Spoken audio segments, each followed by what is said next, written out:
Are you looking for back pain solutions? We're going to talk today a little bit about like how we feel back pain, some of the common sources, why people are not getting resolution for their back pain, and a simple exercise that you can do that will start giving you some results today. So, let's talk a little bit about back pain and what it looks like. So, this is a picture of a spine. So, we have bones and then we have discs that are in between the bones, and then we have nerves that come off to the side, which is kind of what we look like right here. And what happens is, well, these discs are kind of like gel filled, and it's kind of like a jelly donut. If you push on one end of the jelly donut, you can move the material in one direction. If you push on the other end, you can move it to the other end. Well, what happens is we tend to do a lot of bending forward. We're sitting throughout the day, and that puts pressure on the front parts of these discs, which then moves everything to the back. And what happens if we do that long enough and we don't have enough time between sessions of us bending and sitting, and as we get older, we don't recover as quickly. All these things play into this, and all of a sudden, you can start getting some pain in your back, and it can come from the disc.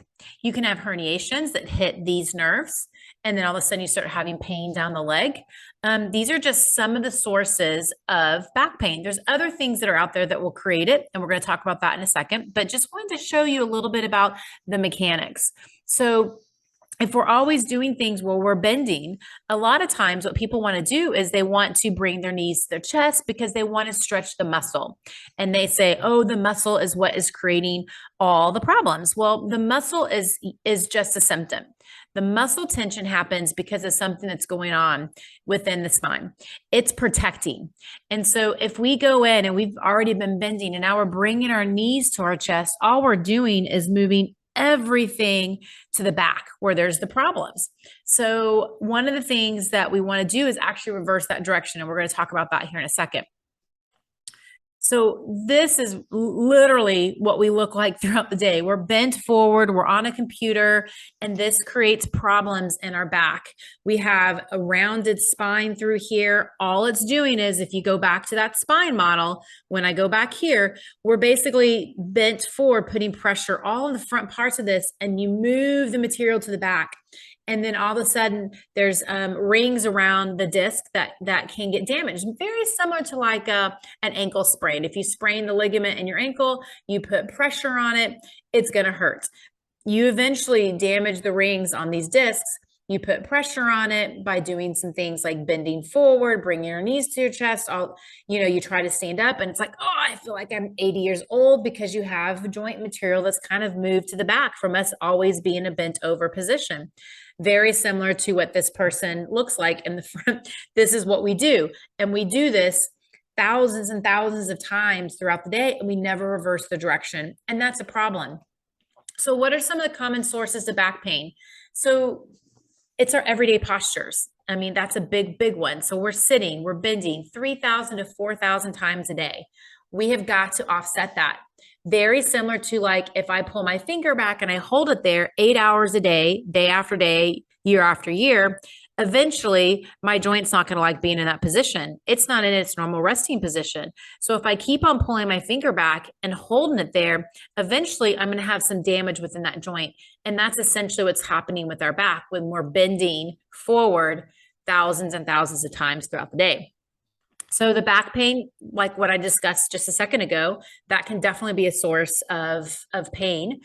So your disc can create pain that creates muscle tension. Joints aren't moving within the back that can create some of the pain.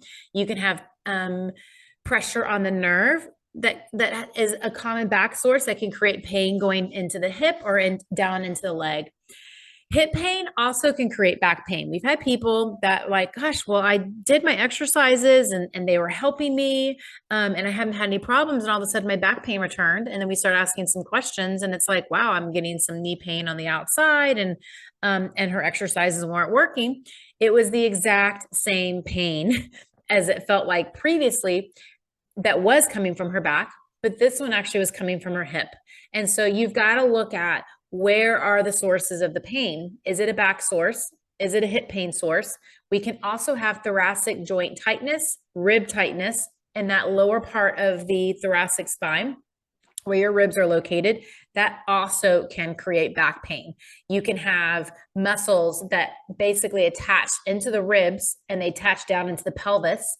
And we've had people that it didn't even affect their back. It only gave them hip pain. And it was actually coming from the thoracic spine. So really getting to someone that understands all of this is going to help you navigate through where the sources of your back pain is actually really coming from. So what does not work if you have back pain? So people will go and get a massage and they massage the muscles because it's a symptom. It's really tight. And so they feel like, oh, if I can just release the tight muscles, I'm going to feel better. But what happens is within an hour to a day, the pain returns back again. And it's like, oh my gosh, the same pain is there. And that's because you're treating a symptom. So it's a big indication. If you get a massage and your pain returns pretty quickly, there is something else going on that's creating the tightness in your tissue, which is a good sign. Like it just, you have to get to someone that's going to be able to understand what that looks like. Injections often treat symptoms, which is why your pain returns. Because we feel pain in many different ways. We feel pain chemically, we can feel pain mechanically, we can feel pain thermally, and there's some other categories as well. But thermal will be like burns, sunburns. Chemical pain would be like that constant achy, like it's super irritated, where you have chemicals that come in because of the injury. If you've had back pain for a while, chemical pain, you don't have chemical pain. You definitely have more of what we call mechanical pain. Because typically when you have like an injury, like you twisted your ankle, you have that swelling, and chemicals can treat chemicals. Well, if you've been injured for a while, your pain can come and go. You can, start having,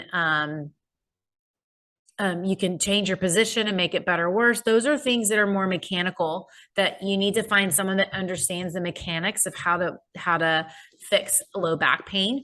And you're going to get some resolution, but you can't treat a mechanical issue with injections. You have got to get to the source of the problem, to the source of why you're having your pain, which is why people will get 1 injection, 2 injections, 3 injections, and eventually they don't work, which then leads them down to the surgery route. And what we find with surgery is that it often leads to a second and third surgery. Other things that don't work would be if you think that it's core strengthening and that's what's going to help you get stronger and that's what's going to protect your back. Not true. You have got to get to the mobility piece. How do the ribs move? How does the back move? How do the hips move? If you don't fix those 3 things, if there are issues there, your body's just going to go around it. You're not going to be able to recruit the muscles that you need to be able to recruit in order to get things to work properly. So you have to fix the mobility piece first. Then you can go into the strengthening and stability piece of it. If you go directly into core strengthening, yeah, you just need a stronger core, which is often what we're told when we have back pain. It is not true. So those are just some of the myths on when you have back pain. So what's one thing that you can do right now, starting today? A simple exercise is doing a press up, where you literally are pressing up and arching and reversing the direction. So what do we do all day long? We bend forward all day long. So we need to offset that motion and go backwards. So just start, on the ground doing a press up. You may have some soreness in the back. If you keep on doing them and you notice that it stays the same or gets better, then we're doing great. If you notice that it's getting a little bit worse, then it might be too hard for you to do that too soon. Like you can't move that quickly. There's other things that you can do, such as taking a towel roll, rolling it up, putting it in the lower part of your back and lying on the towel roll. It's a more gentler way of extending the back, going backwards. So that's just another quick exercise that you can do. When you do this repeatedly, then you will start noticing that you'll start feeling better. And we see this all the time in our office. Honestly, all the time. So these are just some of the exercises that you can do. There are other things that we can do to progress you. You might have to add, like I said, there's a thoracic component and a hip component. Sometimes we have to address those as well. And those are some different exercises that you'll have to do that won't be addressed with this particular exercise. This one will work with the back. So if you'd like to learn more, check out some of our other resources on YouTube. We have a ton of resources on Empower Physical Therapy YouTube channel. We have an Empower Your Life podcast. We also have a website, www.empower-pt.com, for blogs, free back pain ebooks, plus other free resources there, plus the different events that we might be having monthly. And then we have a back pain course. It's called Your Blueprint to Unlocking Your Back Pain. Email us to be put on that wait list because it's already full. So we will have another course that we'll be doing shortly. So if you want to be put on that wait list, make sure you email us at info@empower-pt.com.